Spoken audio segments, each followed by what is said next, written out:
Hello and welcome to South Asia Today, a show that provides you the glimpses of South Asia. I'm your host Shivangi Mishra. Let's begin with the headlines first. India-Nepal Startup Connect organized in Kathmandu.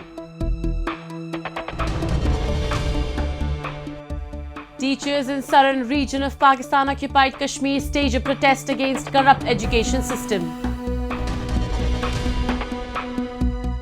And Indian devotees take holy dip to mark auspicious No Moon Day. Let's begin the show. As the debate around hydrogen-powered vehicles becomes heated with the world's most powerful automakers weighing in with their competing claims, India has set out to incorporate this green alternative to its fleet of alternate fuel sources. The government support, coupled with industry's excitement to manufacture non-conventional energy-driven vehicles, is paving way for a green brand India, already on course to achieve its net zero goals. Come with us as we explore India's hydrogen-powered plans and how she plans to achieve her green goals. Tesla CEO and one of the world's most outspoken and influential personalities, Elon Musk, raised eyebrows when he said that hydrogen-powered vehicles were a poor idea to pursue. While Musk remains dismissive and skeptical of hydrogen power, other industry leaders and influential voices are more optimistic and hopeful. Many major auto manufacturers have not only committed to adding hydrogen components to their future enterprises, but many are also ready with at least one production-ready model.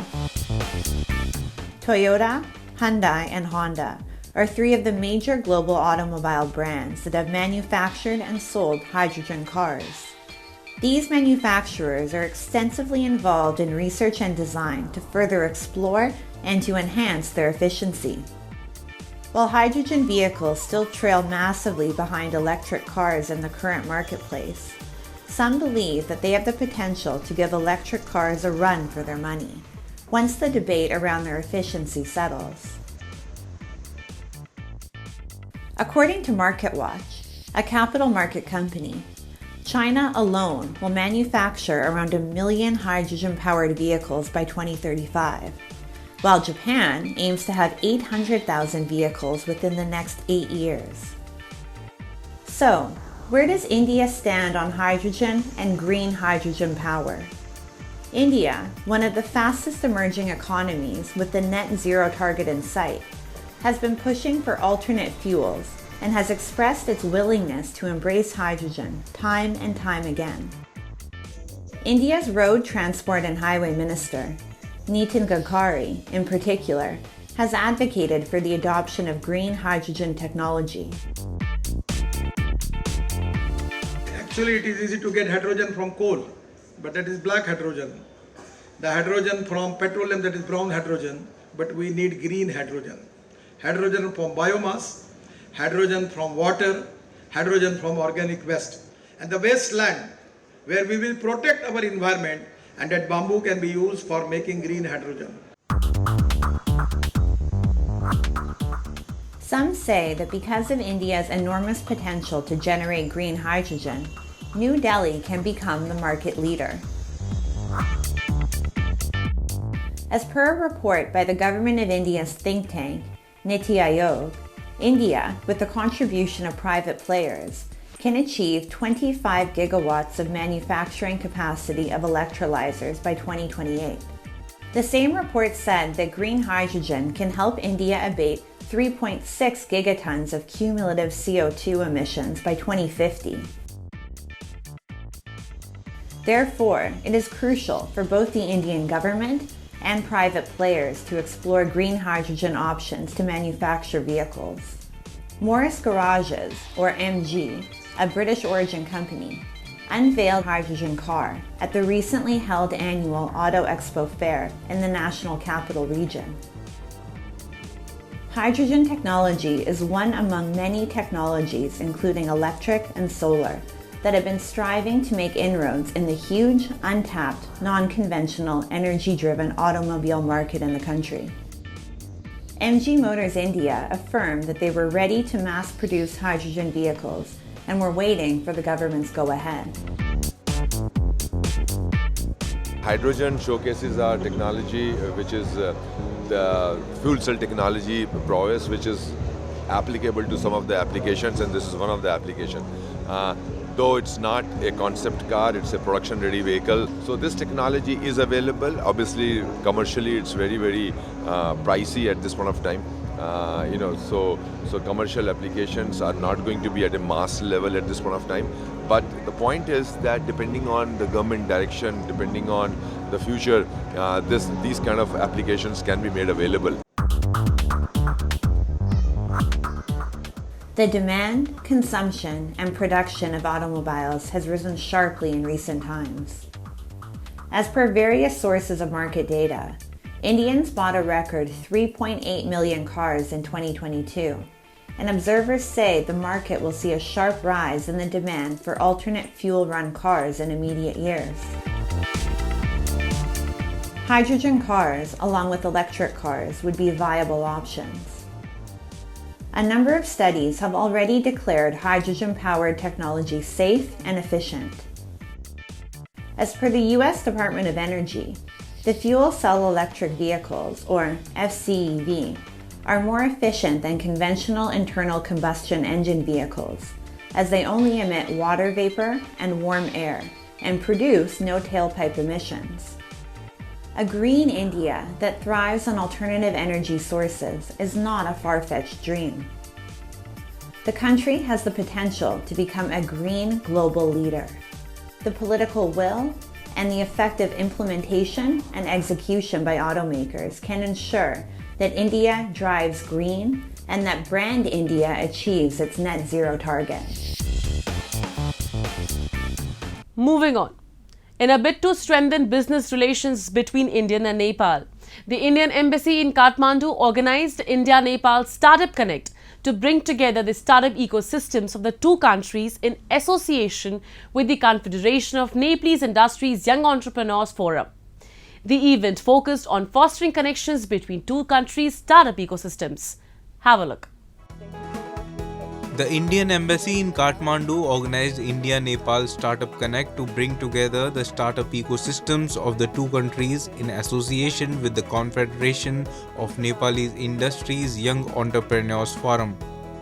The event focused on fostering connections between India and Nepal's startup ecosystems. The event celebrated 75 years of India-Nepal diplomatic relations as well as 75 years of India's independence. Addressing the inaugural session, the Ambassador of India to Nepal, Naveen Srivastav, highlighted India's G20 presidency and Nepal's participation in the finance track of the G20 during India's presidency. This year is a special year for us. It's the 75th year of India's independence, also the 75th year of India and Nepal's diplomatic relationship. This year is also special because India is heading the G20 forum. G20, as you know, is a grouping of the 20 largest economies in the world. Under G20 chairmanship, India has put a special emphasis on promoting digital public goods. During the event, Governor of Rashtra Bank Mahaprasad Adhikari elaborated on the theme of Digital Nepal and spoke about 2023 being Nepal's digital payment promotion year. Cross-border payments and QR payments were mentioned as potential areas for cooperation as he urged stronger fintech cooperation between India and Nepal.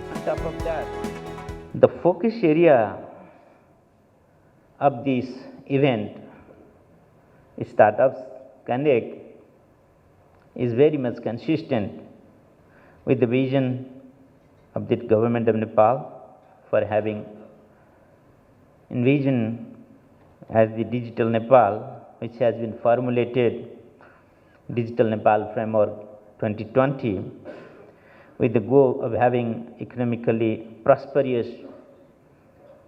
digital-based societies. This is being contributed with priority of Nepal Rashtra Bank for having emphasis on the digital financial services and celebrating this year 22-23 as a digital payment promotion year. Baburam Gautam, Joint Secretary of the Ministry of Industry, Commerce and Supplies, Nepal, spoke at the event, and Anubhav Kumar Das, Assistant Manager at Startup India, gave a presentation on the Startup India scheme.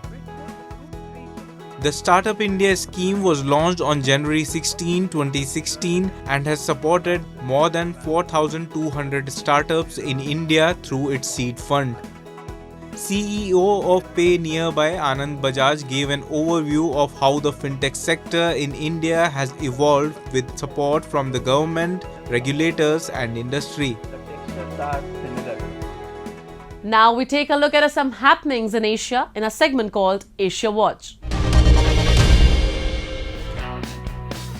Indian vaccine maker Bharat Biotech launched its intranasal COVID-19 vaccine Incovac in New Delhi, marking the country's first indigenous nasal vaccine against coronavirus. Indian Health Minister Mansukh Mandavia and Indian Science Minister Dr. Jitendra Singh revealed the box containing Incovac vials as they jointly inaugurated the launch event. Last year, the COVID-19 recombinant nasal vaccine was approved by the Indian drug regulator on September 6. The regulator approved the vaccine for primary immunization of those aged 18 years and above for restricted use in emergency situations. India's inoculation drive so far has been dominated by a domestically produced version of AstraZeneca COVID-19 shot by Serum Institute of India and Bharat Biotech's inactivated vaccine Covaxin, both administered through injections.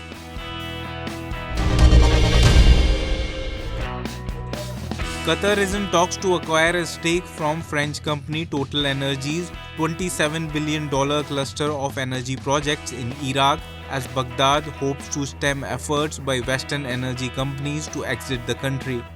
A major investment by a Gulf state would mark an important win for Iraqi Prime Minister Mohammad al-Sudani, who took office last October following more than a year of political turmoil, and would also be considered a step towards countering Iranian influence. Qatar Energy is looking to acquire a stake of around 30% in the project. Energy companies rarely own 100% of projects and prefer partnerships to reduce risk. After a flurry of deals after the US invasion over a decade ago, international oil companies have been trying to leave Iraq due to poor returns from revenue sharing agreements. When Total Energies and Baghdad in 2021 signed an agreement to build 4 giant solar, gas, power and water projects in southern Iraq over 25 years, hopes for an exodus reversal were high. But the project aimed at boosting the country's economy and reducing its dependency on Iranian gas is yet to take off. The Total Energies deal with Iraq, which will require an initial investment of $10 billion, followed a visit from French President Emmanuel Macron in September 2021.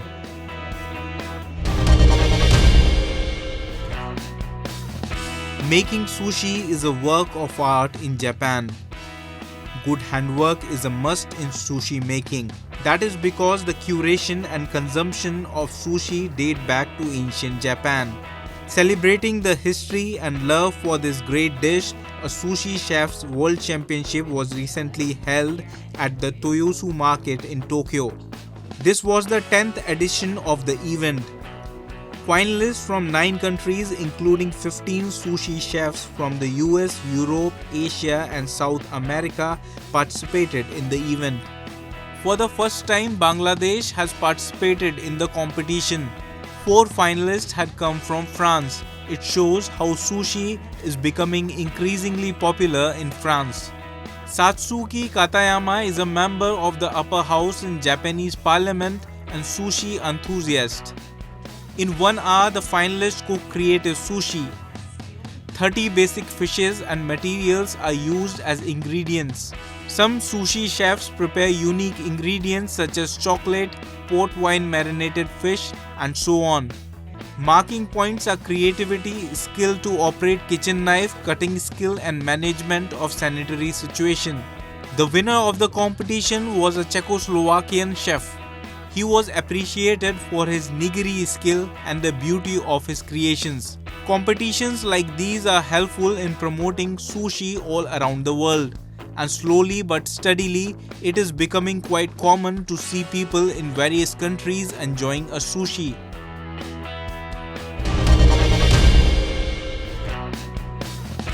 This is Taki Town in Shimane Prefecture, Japan. In the souvenir section of the parking area, there are products made from figs, a special product that is boosting the tourism industry of the country. The fig soft ice cream was developed in collaboration with soft cream maker Nisei, which is slowly becoming popular among tourists. A mixture of fig soft cream and fig and vanilla soft cream is sold at the kiosk. Soft cream helps the visitors relax. The texture of fig soft ice cream is unique. The cream is kneaded with small fig seeds. Nisei infuses local flavors into soft creams to popularize Japanese soft creams around the world. Fig soft cream, which has a sweet and mysterious texture, is becoming popular among foreign tourists. A large number of teachers and locals in southern area of Pakistan-occupied Kashmir are out on streets to protest against the corrupt education system in the region. Over 7 decades have passed and the people in the Pakistan-occupied Kashmir are still leading their lives in deprivation. Education in particular has borne the major brunt of the discriminatory policies of Pakistan. Some say the policies are essentially framed to keep the people of the region marginalized. Pleas and demands of teachers have gone unheard. This systematic operation, coupled with widespread corruption, has led to a major section of POK's populace remain undereducated. Those who should be teaching in the classrooms, imparting knowledge, are forced to protest on the streets for their rights. Teachers in the illegally occupied POK have accused the government of using unethical means for transfers and promotions in their departments. They accuse that corruption and nepotism was widespread in the region, and people with political connections were getting all favors, while those who are deserving were being deprived. The government has prioritized people in its close proximity over even those who are in the desperate need of transfers. आज हम सरा के मुकाम पर खड़े हैं और यहाँ पे ट्रैफिक जाम है, रोड बंद है और उसका जो हमने मालूम किया तो पता चला कि एक खातून है, टीचर हैं, उनका तबादला सरा से खिलाना कर दिया गया है और ये भी मालूम हुआ कि उनके जो खावंद हैं वो इस वक्त कैंसर के लास्ट स्टेज पर हैं और हॉस्पिटल में एडमिट हैं और जो DPI हैं मुतल्लिका स्कूल्स के, तो उन्होंने कोई अपनी अजीज़ा का है जो उन्होंने अपना तबादला यहाँ करवाया है और उसके बदले में एक जो अपना खातून है यहाँ की उसको उन्होंने खिलाने भेजा है और हम समझते हैं अगर ये बात ठीक है तो ये वाकई ज़्यादती है. The authorities have time and again made hollow promises but have never walked the talk. And now, with no place to go, the teachers are left with no option but to demonstrate against the government. People in the occupied regions are never treated at par with those who live in parts of Pakistan. The government claims to have made special arrangements for the people of POK, but in reality, Islamabad appointed leaders have only mistreated and marginalized the people of these regions. उनकी जो बीवी है उसको यहाँ से तब्दील करके खिलाना लगाया गया है और जो यहाँ पर जिसको तरक्याब करके यहाँ लगाया गया है, असूल ये कहता है कि जो खाली पोस्ट हो वहाँ तरक्याबी होती है. ये कहाँ का असूल है कि उसको आप एक खातून को यहाँ से अपने घर से तबादला करके उसको खिलाना लगा रहे हैं और जो मकामी जो है उसको डिस्टर्ब भी कर रहे हैं और जिसका मियाँ जो है वो ज़िंदगी और मौत की कश्मकश में है. People say the unscrupulous leaders have not shown any political will thus far to change the status quo of the region. The people in the region, cutting across professions, are suffering. Anti-government sit-ins have become a common sight in the region, but little have they succeeded in gaining anything. It is teachers today, doctors tomorrow, and workers of some other professions the other day. The suppressive and exclusionary story of Pakistan-occupied Kashmir doesn't seem to be ending, at least as of now. The spring season brings with itself a confluence of colors, cool breeze, good harvest, and avid celebrations. When the sun and the moon enter the zodiac sign of Capricorn, devotees take a holy dip in sacred rivers, marking occasion of Magh Amavasya or Mauni Amavasya. This year's Magh Amavasya was special because of falling on a Saturday after a span of 20 years. Take a look. Festivals in India are closely knitted to religious traditions that often date back to the Vedic times. A majority of Indian festivals revolve around ancient rituals and traditional values that are deeply rooted in different cultures and traditions. Recently, people across India observed the festival of Magh Amavasya or Mauni Amavasya as they thronged the banks of holy rivers, especially Ganga.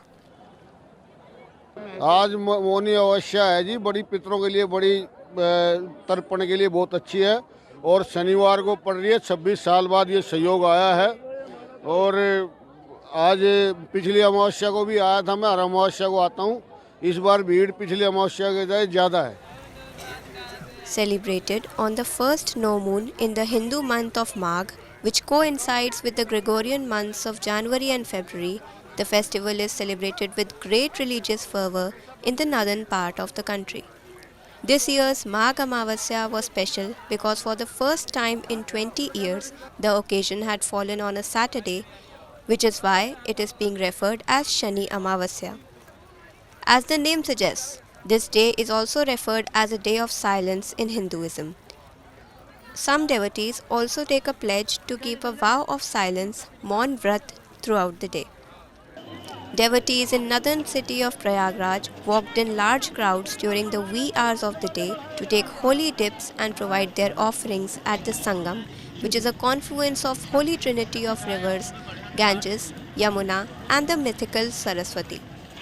Similar scenes were observed in the cities of Haridwar, Varanasi and Ujjain. माघ का मतलब होता है माँ अघ, जहाँ पाप समाप्त हो जाता है और आज मौनी अमावस्या है। आज के दिन जो संगम में गोता लगा लेता है उसको सीधे वैकुंठ की प्राप्ति होती है। Mauni Amavasya is considered an auspicious occasion because it is the time when the sun and the moon enter the sign of Capricorn according to the Hindu calendar. According to beliefs, the water in the most sacred river Ganga turns into nectar. This day is considered auspicious to perform Shraddh rituals for pleasing the soul of the ancestors. It's time for me to wrap up today's episode. We'll be back next week at the same time. This is Shivangi Mishra signing off on the behalf of the entire production team of South Asia Today. Goodbye and take care.